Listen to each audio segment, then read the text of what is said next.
We begin with breaking news. Breaking overnight, the Vatican announcing Pope Francis has died. The news coming down just within the last hour. The announcement from Cardinal Kevin Farrell, the Vatican's treasurer, saying in part, quote, his entire life was dedicated to the service of the Lord and of his church. He taught us to live the values of the gospel with faithfulness, courage, and universal love, especially for the poorest and most marginalized. With immense gratitude for his example as a true disciple of the Lord Jesus, we commend the soul of the Pope Francis to the infinite, merciful love of God, one and tribune, end quote.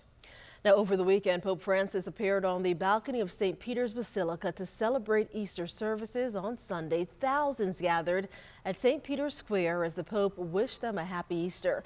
Francis did not lead the Mass, with a cardinal delivering his homily on his behalf, which made a strong appeal for peace around the world, particularly in Gaza. Well, he was known as the People's Pope, humble yet treated like a rock star. Pope Francis is credited with revitalizing the Catholic Church. He entered the papacy in the wake of Pope Benedict XVI's historic resignation from the throne there at St. Peter's. Now, that Francis has become the first Southern Hemisphere and first Pope to ever take the name Francis in honor of St. Francis of Assisi, who was devoted to the poor. Now, Pope Francis was 88 years old. We're going to have much more on his life and legacy throughout the morning.